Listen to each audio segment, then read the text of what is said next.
Today's episode is going to be a bit more shorter than I anticipated. We have ChocoPro 191 with two matches, a singles match and a tag team match, and also going to review a past event from last Christmas by World Woman Pro Wrestling Diana, which features two first round matches for the vacant world title that Kyoko Inoue vacated. And of course, I will be telling something to everybody for information regarding night 3 of Wrestle Kingdom 16, which is, of course, New Japan Pro Wrestling, and of course, something that I missed because apparently I was called upon during the main event at Hard to Kill. So, let's get ready for another episode of Deleted Wrestle Zone.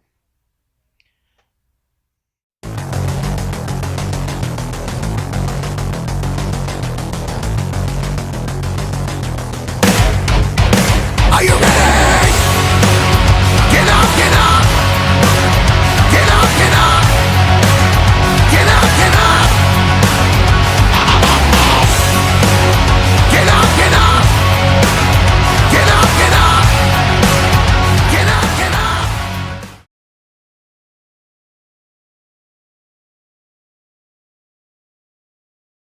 Welcome everybody to Deleted Wrestle Zone, all things that is pro wrestling with AEW, NXT, New Japan Pro Wrestling, Impact Wrestling, the National Wrestling Alliance, various promotions, wrestlers, matches, and championships.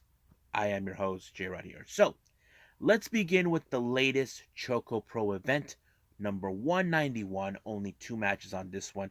And if you guys noticed or not, Balanaki made this very interesting promo at the start of the show. 191. What does that tell you guys? We're getting closer to 200. Now they had a 2-day event with with episode 100. I wouldn't be surprised by a solitary second if they're going to do the same thing for 200. I'm just ecstatic for that. But, however, they do have some interesting matches to take place. Right now, the first match is a singles match where we have Too Much Energy Chiko Shikawa taking on CDK's Masa Takanashi. Now, this was a very interesting match. Now, you can tell Takanashi he is a very skillful wrestler, like he knows exactly what you're going to do until it happens. But however, he played a little bit of the psychological pain in this one, basically tried to hurt Chiko Shikawa's knees. Now, I think that was a pretty good way how he's trying to do it. Like, try to cut up her speed. That's like very psychological in-ring work right there that you can tell. Now, no matter what Chiko Shikawa tried to do, she tried to kick out no matter how much she tried to put. He even applied the figure four leg lock, but there's only one way to get out of it. You have to roll over in order to relieve the pressure onto the opponent. But Chiko Shikawa tried every aspect to do that. She was very knowledgeable, but however, she had to go through a different method to break away from it. So she was able to get a try to get to Masa's face in order to break up. But fortunately, it did not do any well later on when he applied the reverse sharpshooter. I never seen a reverse sharpshooter. I don't know if any of you guys do. And that kind of forced Chiko Shikawa to tap out in order to allow Masa to win the match. So it was pretty good.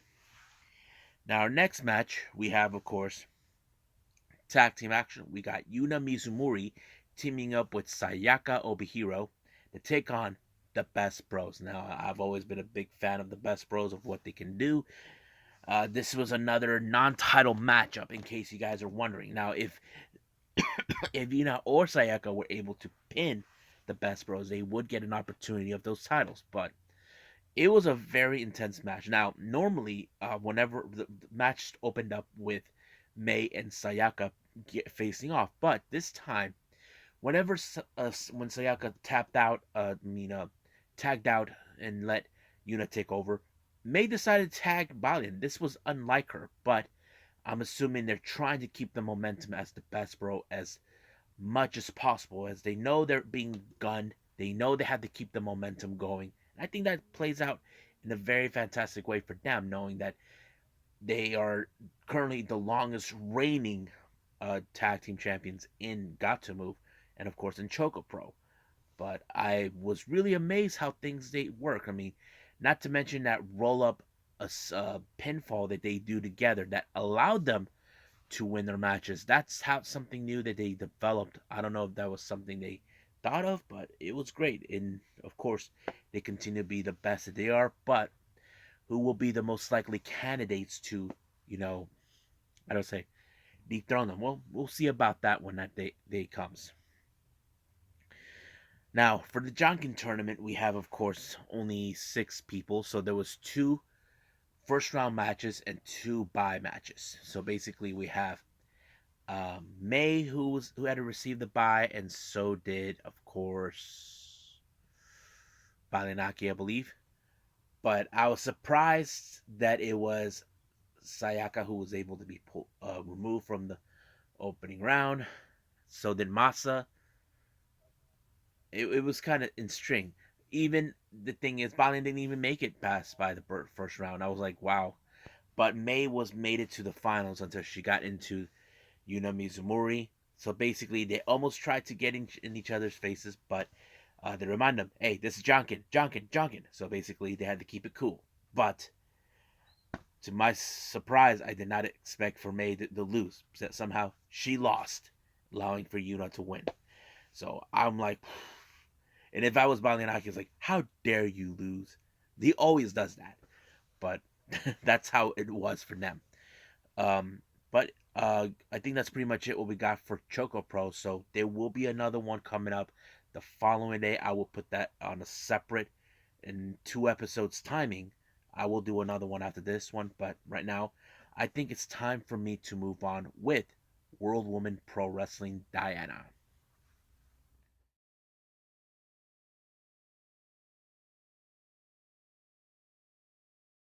Okay, so we are now in World Woman Pro Wrestling Diana. Their show took place at the dojo on Christmas Day, which was unusual, but I think it was pretty okay. And as I mentioned, they had 2 first round matches for the vacancy of the world title.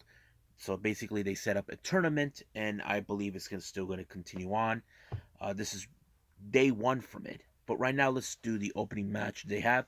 It's a 3-way match. We have Kakeru Sekiguchi versus Madeline versus Miyuki Takase. Now, there in these type of 3 ways, anything could have happened. Apparently, there's been earlier it was Sekiguchi and Takase who actually teamed up to take on Madeline, and then you got um, of course later Madeline and Sekiguchi, and then Madeline with Takase. Basically, it was all over the place. But the real question, who will come out on top? Now, 3 ways are very unpredictable because you may never know who's going to walk out. But fortunately, it was, of course, um, Kakura who was able to pick up the victory by initiating a very interesting pinfall onto Madeline while Takase was unable to stop her and allowing her to win the match. But the post match, Takase slapped Madeline right in the face. I believe she's really disappointed how this match ended.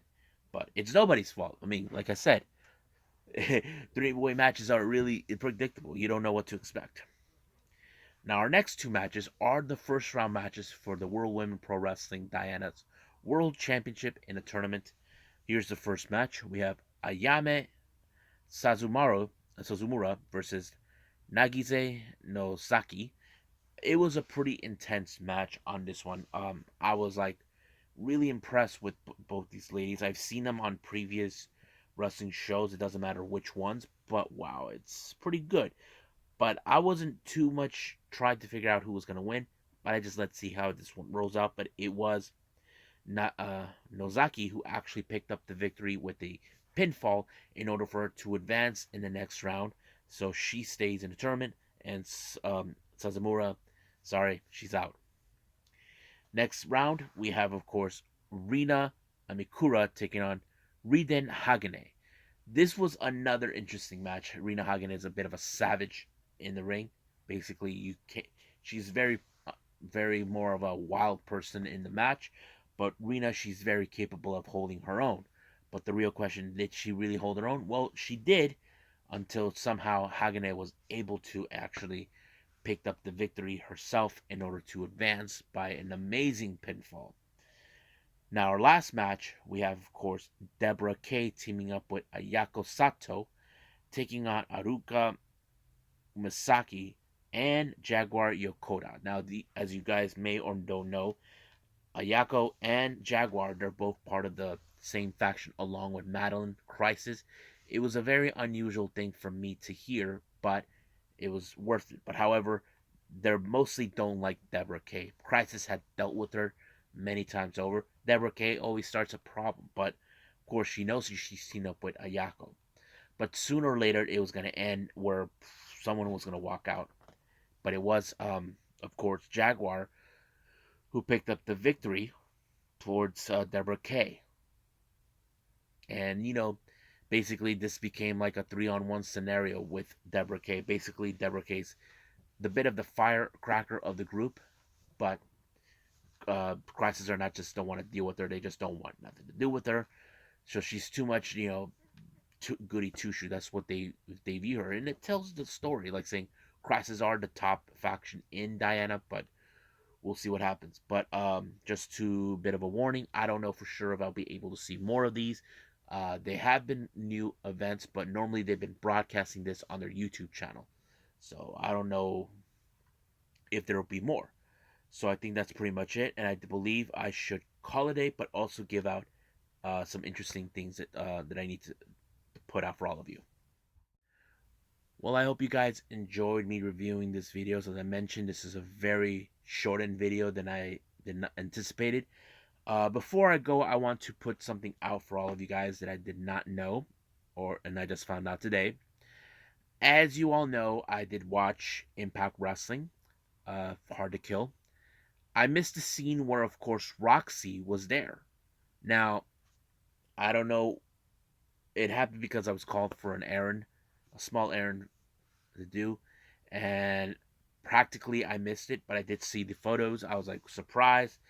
But I think the real question we need to ask ourselves about that, what does this mean now? As you know, Deonna Purrazzo challenged like a winner take all type of match, and now that match is not going to happen.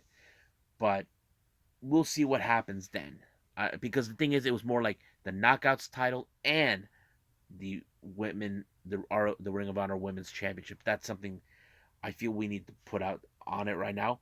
But also, I want to talk about a little bit on the other subject, which is, of course, streaming, um, watching Wrestle Kingdom 16, New Japan versus Noah. As you all know, I did get a comment from someone telling me that all the entries were muted. Yes, whoever said that, the entrances were muted. I did not, I did not expect that, but however, it did not. This broadcast did not came from New Japan on demand. It came from Abama TV. Don't ask me about Abama. I don't know much about these guys. I'm putting that on record for all of you guys to understand. Because Watch Pro Wrestling was streaming from there. That's what they were doing. I don't know much, but fortunately, they did put out a brand new version. If you want to see uh, the Wrestle Kingdom 16 Night 3, you can right now. So if you guys have watchprowrestling.live, go see it now, right now before anything changes. So I think that's pretty much it. But for now, I'll see you guys in the next DWZ time. Same DWZ channel. I must bid all of you adieu. So goodbye. And have a nice day. Bang.